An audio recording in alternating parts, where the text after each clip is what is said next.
The following is the balance sheet of solar power limited as at 31 March 2014। तो ये financial statement है, और financial statement में वो क्या दिख रहा है, बैलेंस शीट। अब इस बैलेंस शीट को तुम देखोगे, इससे फाइनेंशियल इन्फॉर्मेशन आ रही है सामने। अब इन फाइनेंशियल इन्फॉर्मेशन को एनालिसिस करने के लिए अपन क्या बना रहे हैं, कैश फ्लो स्टेटमेंट, क्योंकि cash flow statement financial statement को एनालिसिस करने की टेक्निक। ठीक है, टेक्निक तो 6 है, उसमें से एक टेक्निक है कैश फ्लो स्टेटमेंट। तुम्हारे कोर्स में 2 ही हैं, अकाउंटिंग रेशो और दूसरा cash flow statement. Fund flow statement, common size, comparative, trend analysis नहीं है तुम्हारे सिलेबस में, नहीं। आगे बीकॉम एमकॉम करोगे तब इनको पढ़ोगे। तो बच्चे, इक्विटी एंड लाइबिलिटीज में शेयर होल्डर फंड गिवन है। शेयर होल्डर फंड में शेयर कैपिटल और रिजर्व एंड सरप्लस है। तो जिसके साथ नोट नंबर नहीं है उसका ट्रीटमेंट अपन यहीं पे करे दे रहे हैं। जैसे कि यहाँ पे आप देख रहे हो शेयर कैपिटल, और एडजस्टमेंट भी पढ़ लेते हैं, जिसका एडजस्टमेंट के साथ पढ़ लेते हैं, जिसके साथ उसका कनेक्शन होगा वहां पे अपन उसको फिट भी कर देंगे। जैसे कि during the year piece of machinery costing 48,000 on which accumulated depreciation 32,000 was sold 12,000, यानी मशीनरी का साथ एडजस्टमेंट है। ठीक है, अब चलते हैं अपन ऊपर की तरफ। तो सबसे पहले दिया हुआ है शेयर कैपिटल, और शेयर कैपिटल में तुम देख रहे हो बच्चे, पहले कैपिटल हुआ करती थी 22 लाख रुपए, 22 लाख, और आज कैपिटल क्या है बच्चे, 24 लाख, यानी कि 2 लाख रुपए से कैपिटल इंक्रीज हो रही है। और जब कैपिटल इंक्रीज होती है तो उससे इनफ्लो होता है, क्या होता है बच्चे, और ये इनफ्लो रिकॉर्ड होगा कौन सी एक्टिविटी में, फाइनेंस। बात आई समझ में। रिजर्व एंड सरप्लस नोट करेंगे तब अपन बात करेंगे, नोट्स पे पहुंचेंगे। नॉन करेंट लाइबिलिटीज में लॉन्ग टर्म बोरिंग्स, और लॉन्ग टर्म बोरिंग में तुम देख रहे हो कि लॉन्ग टर्म बोरिंग का मतलब तुमने उधार लिया है पैसा, वो भी लॉन्ग टर्म बेसिस पर, लॉन्ग टर्म बेसिस पर। बच्चे ओपनिंग बैलेंस 3,40,000 है और क्लोजिंग बैलेंस 4,80,000, यानी इस साल तुमने ऑल लोन ले रखा है। कितने का लोन लिया है, डिफरेंस कर दो, 4,80,000 माइनस 3,40,000, 1,40,000 रुपए का। इससे भी बच्चे इनफ्लो होगा, होगा इससे कौन सी एक्टिविटी में, फाइनेंसिंग एक्टिविटी। इसके बाद है करंट लाइबिलिटीज, और करंट लाइबिलिटीज में तुम्हें दिखाई दे रहा है ट्रेड पेबल्स। ट्रेड पेबल्स होती है करंट लाइबिलिटीज, और ट्रेड पेबल्स का क्या होता है बच्चे, यदि ये इंक्रीज होगा तो प्लस करेंगे और डिक्रीज होगा तो माइनस करेंगे। तो ये क्या हो रहा है, तुम्हें क्या दिख रहा है, डिक्रीज, है ना। 4,08,000 माइनस 3,58,000, डिफरेंस आएगा तुम्हारा 50,000 रुपीज। 50,000 को आप क्या करेंगे, माइनस क्यों करेंगे, क्योंकि ये डिक्रीज हुआ है इसलिए। ओके, और short term provision, short term provision, तो शॉर्ट टर्म प्रोविजन का मतलब है प्रोविजन फॉर टैक्स। इससे बच्चे प्रोविजन फॉर टैक्स, क्या मान लिया, ये प्रोविजन फॉर टैक्स, क्या मान लिया इसको, प्रोविजन फॉर टैक्स। और नहीं मानना चाहो तो उससे तुम करंट लाइबिलिटी मान लो, ऐसी भी कोई दिक्कत नहीं है। एमपी बोर्ड में क्या मान लो इसको, करंट लाइबिलिटी, कुछ लिखा नहीं है तो ये करंट लाइबिलिटी क्या है। और करंट लाइबिलिटी के साथ अपन क्या करते हैं, इंक्रीज है तो प्लस करते हैं, डिक्रीज है तो माइनस करते हैं, तो इतना ही करना है। इसके साथ लिखा होता तो उसके ट्रीटमेंट सीबीएसई में हम लिखवा देते हैं, क्योंकि वहां पे उसका मतलब प्रोविजन फॉर टैक्स ही होता है। तो यहाँ पे ये डिक्रीज हो रहा है कितने से, 54,000, तो इसको भी क्या करेंगे, अब माइनस करेंगे। अब बात आती है बच्चे नॉन करेंट असेट्स की, और नॉन करेंट असेट्स में तुम्हारे पास फिक्स असेट्स, और फिक्स असेट्स में 2 तरह की असेट्स हैं, एक तो टेंजेबल है और दूसरी इनटेंजेबल। नोट दिए हुए हैं, देखो नोट। टेंजेबल में तुम्हारे पास क्या है, मशीनरी, जिसकी कॉस्ट है 25,40,000 और 20 लाख, और इसका एक्यूमुलेटेड डेप्रिसिएशन है 4 लाख और 3 लाख। बात समझ में आई कुछ, इसका मतलब provision for depreciation account is maintain. तभी तो दिया गया बैलेंस तुम्हें, किसका, एक्यूमुलेटेड डेप्रिसिएशन का। ठीक है, अभी लेजर बनाएंगे, उससे आगे की और इन्फॉर्मेशन मालूम पड़ेगी। चलो बना ही लेते हैं। क्वेश्चन नंबर 15,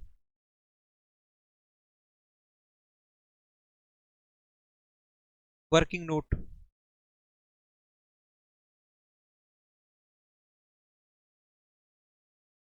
मशीनरी अकाउंट,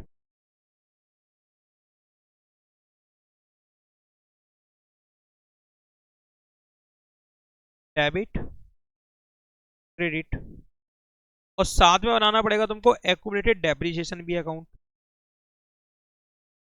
क्योंकि आपस में ये दोनों इंटरकनेक्टेड हैं, कनेक्शन है आपस में इनका। चलो देखो क्या कनेक्शन, चलो करते हैं कंप्लीट। डेबिट में लिखेंगे to balance brought down machinery account के, जो कि है बच्चे 20 लाख। और क्रेडिट में लिखेंगे बाई बैलेंस कैरी डाउन 25,40,000।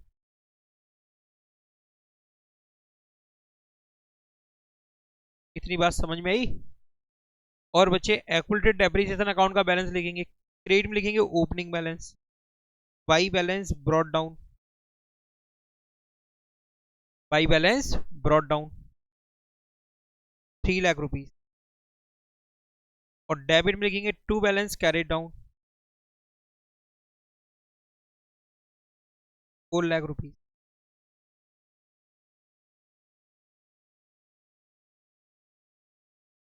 बोलो बच्चे, यहाँ तक बात समझ में आई सबको?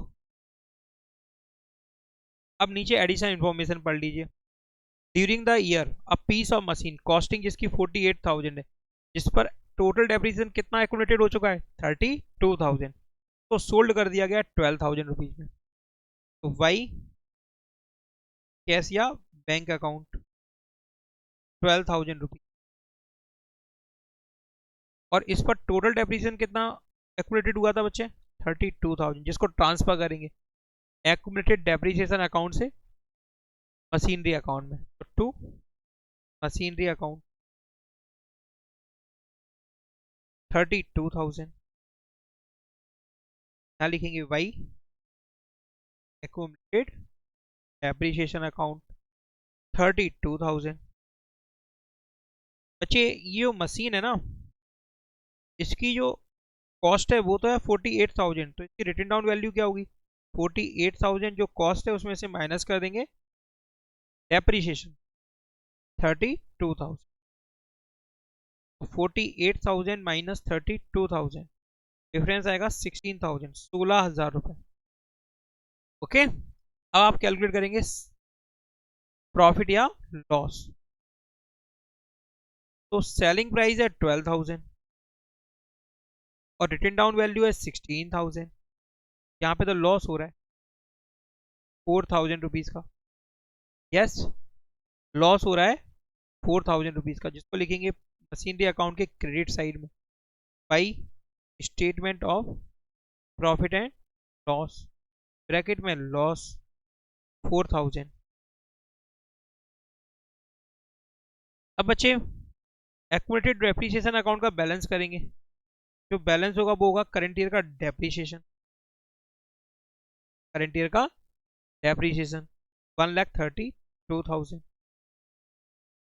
By depreciation account balancing figure. और बच्चे मशीनरी अकाउंट का क्रेडिट साइड का टोटल स्ट्रॉन्ग है, जो कि है 25,88,000, 25,88,000। इसमें से माइनस करेंगे 20 लाख, डिफरेंस आएगा 5,88,000, 5,88,000। ये है बच्चे purchase of machine bank account. ये क्या है परचेज ऑफ मशीन। इससे क्या होगा आउटफ्लो इन्वेस्टिंग एक्टिविटी, इससे क्या होगा इनफ्लो इन्वेस्टिंग एक्टिविटी। ओके, थोड़े लेंथी क्वेश्चंस होते हैं लेकिन समझ में तो आते हैं, कोशिश करोगे सब चीज़ समझ में। तो टेंजिबल एसेट तुम्हारा पूरा क्लियर हो गया है ना, क्योंकि कहाँ जाएगा इन्वेस्टिंग एक्टिविटी में जाएगा, डेप्रिसिएशन भी जाएगा ऑपरेटिंग एक्टिविटी में, लॉस जाएगा ऑपरेटिंग एक्टिविटी में, ये सब। अब इंटेंजिबल की बात करते हैं। इंटेंजिबल में दिखाई दे रही है गुडविल। गुडविल जब इंक्रीज होती है तो वो इन्वेस्टिंग एक्टिविटी में जाती है, यहाँ पे तो डिक्रीज हो रही है, तो ये ऑपरेटिंग एक्टिविटी में प्लस होगा क्योंकि ये रिटर्न ऑफ है, गुडविल क्या है ये, रिटर्न ऑफ। 2,24,000 माइनस 80,000, क्या आएगा तुम्हारा 1,44,000, 1,44,000। ओके, आगे बात करते हैं करंट इन्वेस्टमेंट। बच्चे करंट इन्वेस्टमेंट और कैश एंड कैश इक्विवेलेंट भाई भाई हैं ये, ठीक है। कैश एंड कैश इक्विवेलेंट में ही हम इंक्लूड कर देते हैं किसको, करंट इन्वेस्टमेंट को। तो इन दोनों कुछ नहीं करना, ये दोनों प्लस होंगे तो क्या बनेगा, ओपनिंग बैलेंस, और ये दोनों प्लस होंगे तो क्या बनेगा, क्लोजिंग बैलेंस। इसका कैश एंड कैश इक्विवेलेंट का। अब बात आती है इन्वेंट्रीज की।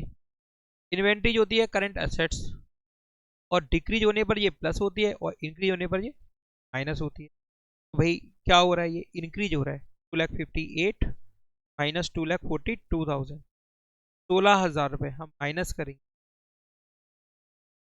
क्या करेंगे, माइनस। 3,40,000 माइनस 2,86,000, 54,000, ये इंक्रीज हो रहा है। क्या हो रहा है, डिक्रीज हो रही थी ना वो तो, इंक्रीज हुई थी, ठीक है, माइनस करेंगे। ये भी इंक्रीज हो रहा है, ये भी क्या हो रहा है, 54,000 से इसको भी माइनस करेंगे। सब माइनस माइनस वाले ही हैं, जितनी भी वर्किंग कैपिटल चेंजेस में एडजस्टमेंट होने वो सब क्या करने, माइनस ही करने। चलिए अब स्टार्ट करते हैं कैश फ्लो स्टेटमेंट।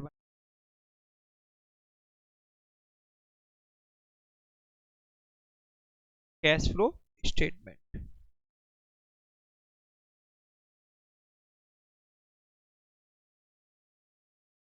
अमाउंट के दो कॉलम रहेंगे, ठीक है। First, cash flow from operating activity. अब बच्चे तुम यहाँ पे देखोगे रिजर्व एंड सरप्लस में तुमको सिर्फ surplus balance in statement of profit and loss दिया गया, तो तुम इससे नेट प्रॉफिट निकाल सकते हो। Net profit before tax and extra ordinary items. इसके लिए क्या करोगे, 6 लाख यानी क्लोजिंग में से माइनस कर दोगे ओपनिंग, जो कितना है बच्चे, ये बनेगा बच्चे 2 लाख रुपए, 2 लाख रुपए। ओके, अब इसमें ऐड करेंगे आप depreciation on machine, depreciation on machinery 1,32,000,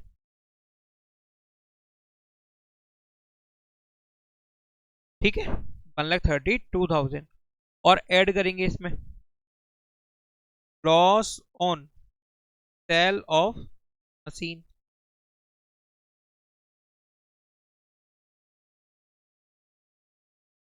4,000, plus करेंगे goodwill written off, goodwill written off 1,44,000, 1,44,000, इन सबको करेंगे प्लस। चलिए 2 लाख प्लस 1,32,000, 4,000 एंड 1,44,000, 4,80,000, इसको बोलेंगे operating profit before working capital change,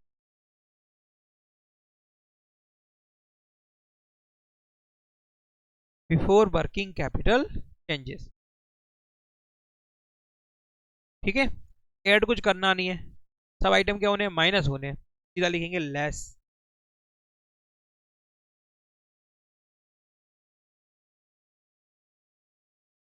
trade payables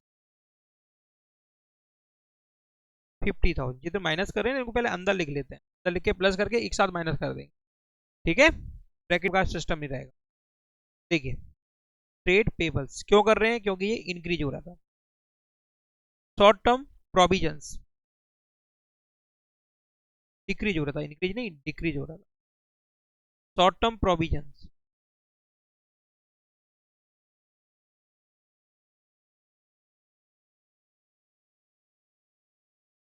54,000, okay. Inventory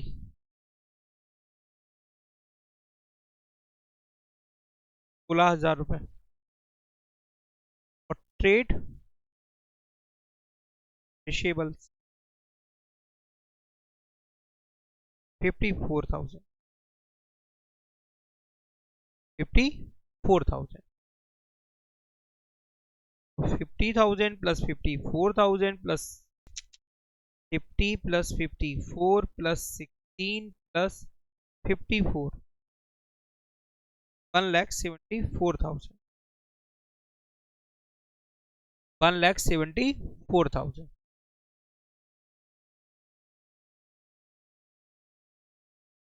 minus करेंगे बच्चे 4,80,000 में से डिफरेंस आएगा 3,06,000।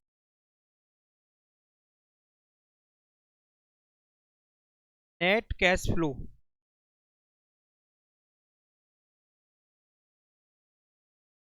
Operating activity. देख रहे हो फाइनेंशियल स्टेटमेंट एनालिसिस मालूम पड़ गया। यूजर को मालूम पड़ता कि कितना हमको कैश फ्लो हुआ है किससे, ऑपरेटिंग एक्टिविटी। कब मालूम हुआ, जब फाइनेंशियल स्टेटमेंट को एनालाइज किया गया। नेक्स्ट बच्चे ये ए है ना, नेक्स्ट है बी, कैश फ्लो फ्रॉम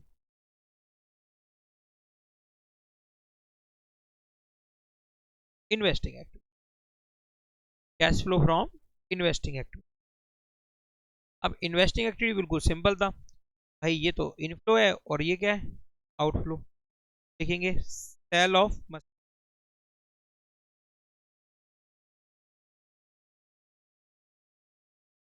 1,20,000 12,000 बोलोगे थोड़ी तुम लोग, 12,000 था, कितना था 12,000। Purchase of machine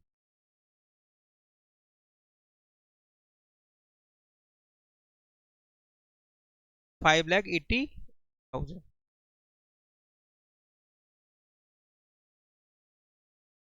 okay 5,88,000। 5,88,000 में से माइनस करेंगे 12,000, डिफरेंस आएगा 5,76,000।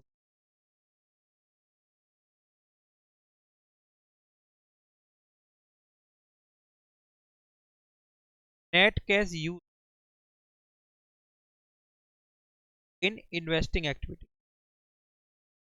B point. अब देखिए C point,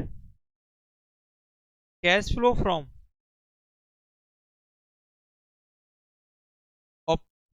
financing activity. Cash flow from financing activity. Financing activity में बच्चे इश्यू ऑफ शेयर्स से इनफ्लो हुआ था 2 लाख रुपीज का। और बच्चे long term borrowing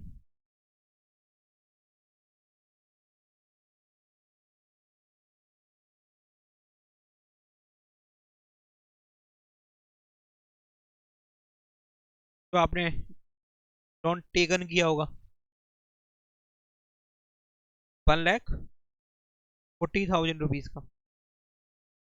3,40,000 net cash flow from financing activity 3,40,000। अब इन तीनों को प्लस कर लो भैया, 3,06,000 प्लस 3,40,000 माइनस 5,76,000, 70,000 रुपए, 70,000 रुपीज प्लस का आ रहा है बच्चे। ये है नेट इंक्रीज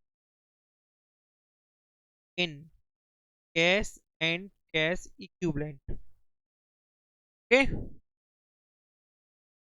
ब्रैकेट में लिखो ए प्लस बी प्लस सी, और इसमें ऐड करेंगे आप opening balance of cash and cash equivalent. अब यहाँ ओपनिंग बैलेंस में आपको ध्यान रखना है, अब शामिल क्या क्या करना है, 7,50,000 तो बैलेंस और plus 3 lakh rupees current invest. यानी कि 10,50,000, 10,50,000 रुपये, 10,50,000। ये बना आपका 11,20,000। ये है बच्चे closing balance of cash and cash equipment. लिख के बताना पड़ेगा आपको कैसे। 6,40,000 जो कि है ओपनिंग बैलेंस, और प्लस 4,80,000। अब इन दोनों को प्लस करके देखो, 11,20,000।